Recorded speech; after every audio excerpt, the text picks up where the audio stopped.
नमस्ते अनि हार्दिक स्वागत अनि न्यानो अभिवादन। यो बिहानी पहर करिब अब दिवाकालीन पनि सुरुवात हुँदैछ हैन। आज चाहिँ धेरै दिनको विश्राम पश्चात एउटा मनमा लागेको कौतूहलता मनमा लागेको कुरालाई व्यक्त गर्न चाहन्छु। यो समय यो समाज अनुसारको कुरालाई मनमा लागेको थियो, त्यो कुरालाई चाहिँ मैले व्यक्त गर्न जाँदैछु। कसैलाई राम्रो लाग्ला कसैलाई नराम्रो लाग्ला भनिन्छ नि। Every things have advantage and disadvantage भने जस्तै हो कि सबै कुराको फाइदा बेफाइदा दुइटै हुन्छ।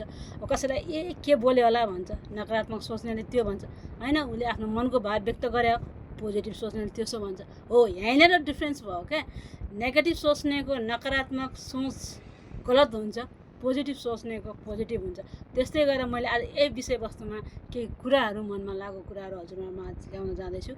नेगेटिभ कुराहरू चाहिँ मनमा धेरै नल्याइदिनु होला, अरूतिर धेरै नकारात्मक सोच नगरिदिनु होला, अर्काको जिन्दगीमा जज नगरिदिनु होला। किनभने अर्काको जिन्दगीको जज गर्ने भनेको आफूलाई गर्ने हो कि। उसले आफूलाई कसरी चलाउने, कसरी चलायमान जिन्दगी गराउने होइन, समाजसँग कसरी चलायमान हुने भन्ने कुरा उसले आफूले बुझेको पनि हुन्छ। त्यसकारण सुझाव चाहिँ दिन पाइयो, जज चाहिँ गर्न पाइएन। सुझाव र जजमा धेरै फरक पर्छ। त्यसकारण सुझाव दिन पाइयो, सुझाव अनुसार ऊ चलोस् नचलोस्, तर सुझाव दिन चाहिँ पाइयो। तर जजमेन्ट गर्न चाहिँ पाइएन, न्यायाधीश बन्न पाइएन। अर्काको जिन्दगीमा न्यायाधीश भएर के अरे जज गर्न पाइएन होइन। र नेगेटिभ विशेष आजकलको परिप्रेक्ष्यमा के देखिरहन्छु भने फेसबुक हरेक सोसल मिडियाहरूमा अर्काको जिन्दगीमा अर्काको लाइफमा गएर भएको नभएको आफ्नो त्यो हुन्छ नि भ्युज कमाउनको लागि अर्काको लाइफलाई यहाँ त्यहाँ 10 थरी गरेर त्यो आफूले डलर कमाउनको लागि अर्काको लाइफलाई युज गरिरहेको देखिरहन्छु क्या। अब अर्काको लाइफलाई युज गरेर आफूले कमाउने होइन नि त, उसको life whatever see like they can do के। उनीहरूले गर्न चाहेको उनीहरूको इच्छा हो, उनीहरूको स्वतन्त्र कुरा हो होइन।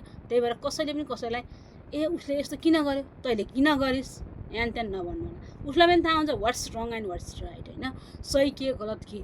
उसले आफूलाई गर्ने, आफूले के गर्दा सुहाउँछ भन्ने कुरा, के गर्दा समाजले पचाउँछ भन्ने कुरा उसले थाहा पाएको हुन्छ क्या। त्यही भएर सेकेन्ड पर्सन थर्ड पर्सनले उसको लाइफलाई के अरे जज नगरिदिनु होला, नेगेटिभ्स नसोचिदिनु होला। ल ठिक छ, उसको जिन्दगी हो, उसलाई त्यही गर्न मन लाग्यो त्यही गर, ठिक छ। बी पोजिटिभ क्या, किप पोजिटिभ होइन। त्यही भएर म भन्छु रिस पनि नगर्ने, घमण्ड पनि नगर्ने, नेगेटिभ सोच पनि नराख्ने। यी 3वटा सिम्पटम्स चाहिँ के हो, एन्जाइटीको लक्षण हो। यिनी 3वटा गर्नुभयो भने त्यो आफैलाई बेफाइदा हुन्छ, आफूलाई गाह्रो हुन्छ, आफूलाई तनाव हुन्छ क्या। आफूलाई पनि तनाव नदिने, प्लस पोइन्ट आफू पनि फ्रिली जिउने जिन्दगी, अरूलाई पनि तनाव नदिने। मेरो मनमा लागेको कुरा यही थियो। मैले विशेष अचेल चाहिँ यो सामाजिक सञ्जालतिर धेरैको लाइफमा आएर इन्टरफियर गरिदिरहन्छ कि कमेन्टमा त्यहाँ नहेर्नुहोस् न, उसको के अरे भिडियो हेर्न मन लाउन्न, नहेर्नुहोस्, ऊ गरिदिनु न, ब्लक गरिदिनु, हेर्न मन छैन। मलाई यसको भिडियो आयो भने हेर्नै मन लाउन्न अरे। हेर्न मन नलागे चाहिँ नहेर्नु न, बरु हेर्नु भने त उसले कर ला हुन्न। उसको लाइफ हो, उसले जे पोस्ट गर्न मन लाग्छ गर्छ त। हेर्न मन लाग्यो हेर्नुहोस्, हेर्न मन लाग्यो नहेर्नु, कमेन्ट गर्न मन लाग्छ गर्नुहोस्, नगर्न मन लाग्छ नगर्नुहोस्, it's okay. But don't try to interfere in other life's okay.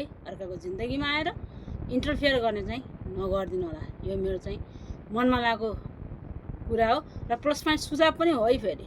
किनभने धेरैले यस्तो गर्नुहुन्छ क्या, भन्ने धेरै कुरा अर्काको गर्ने क्या, त्यो गर्ने होइन। डोन्ट डु सच होइन, यस्तो गरेर फाइदा हुनेवाला हो नि होइन।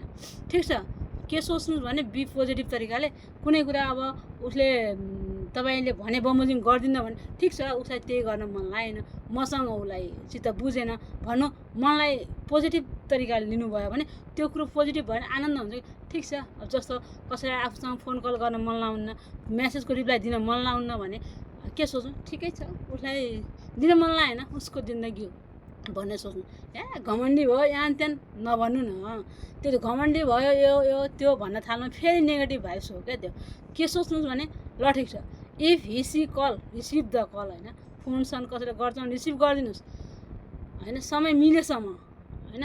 तर फेरि बाइचान्स तपाईँले गरेको कल उसले रिसिभ गर्नु पाएन भने, तर उसले रिसिभ गरेन, मेसेज रिप्लाई गरेन भने चाहिँ मनलाई चाहिँ बिल्कुलै नदुखाउनुहोस्।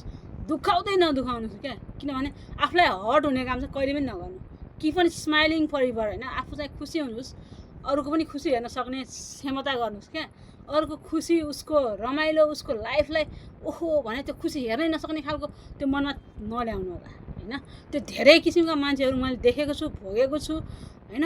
अर्काको खुसी हेर्नै नसक्ने, अर्काको खुसी ऊ खुसी भएको हेर्नै नसक्ने होइन, धेरै देखिरहेको हुन्छु समाजमा होइन। भोगेको पनि छु मैले जिन्दगीमा, धेरै कुरा भोगेर नै मैले यो भिडियो बनाएको हुँ। र अन्त्यमा फेरि पनि भन्न चाहन्छु, नेगेटिभ भाइब्स चाहिँ दिमागमा नल्याइदिनु होला। Keep on smiling, stay chill, keep positive vibes होइन, पोजिटिभ सकारात्मक सोचले नै अगाडि बढ्नु होला। जहिले पनि नेगेटिभ कुरालाई चाहिँ दिमागबाट डिलिट गर्नु होला। यो चाहिँ मेरो मनैदेखि हजुरहरूमा अनुरोध, सुझाव पनि छ। धेरैले त गर्नु न, थोरै मात्रामा हुनुहुन्छ त्यस्तो साथीहरू, मैले देखिरहेको पनि छु, भोगिरहेको पनि छु जिन्दगीमा। किनभने अर्को कुरा, सेल्फिस पनि हुन भएन, स्वार्थी पनि बन्न भएन होइन। अब हुन त अब सेल्फिस त जो पनि हुन्छ थोरैमा, तर अत्यधिक सेल्फिस पनि हुनु भएन। हुन त स्वार्थी त जो पनि हुन्छ, न्युली बर्न चाइल्ड पनि हुन्छ होइन, त्यस्तै हो। तर स्वार्थी अब कुनै कुनै एङ्गलबाट स्वार्थपन लिनु, अब त्यो कस्तो हुन्छ भने सिचुएसन अनुसार स्वार्थी बन्नु र जानी स्वार्थी बन्नुमा फरक हुन्छ। अब कहिलेकाहीँ अब अवस्थाअनुसार व्यवस्था गर्नुपर्छ, तर स्वार्थी बन्नुपर्छ भन्नेमा ओहो एकदमै के सो अफ गर्ने, इन्डाइरेक्टली सेल्फिसनेस एचिभ गर्नु क्या, नदेखिने पाराले स्वार्थ, आफ्नो स्वार्थ पुरा गर्नु, त्यो ठिक छ, उसलाई हर्ट नहोस्। तर जानी देखाइ उसलाई हर्ट गराइ सेल्फिस चाहिँ नभइदिनु होला होइन। किनभने कसैको मन नदुखाउनु होला, आफ्नो पनि नदुखाउनु होला, अरूको पनि नदुखाउनु होला। यति भन्दै अहिलेको यो भनाइबाट म सानु आचार्य फेरि पनि छुट्टिन चाहन्छु।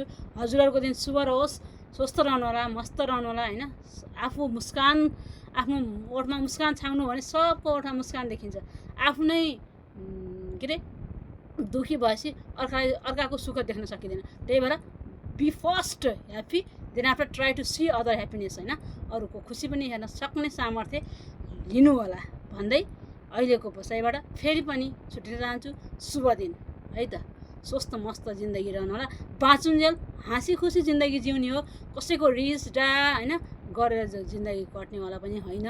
कट्न त कट्ला, तर कट्नुको पनि के अरे हुन्छ नि त, भिन्नता हुन्छ। त्यस कारण खुसी, आफू पनि खुसी रहनुहोस्, अरूलाई पनि खुसी राख्नुहोस् भन्दै फेरि पनि once more, have a wonderful and charming day. Take care all of you, see you soon है त।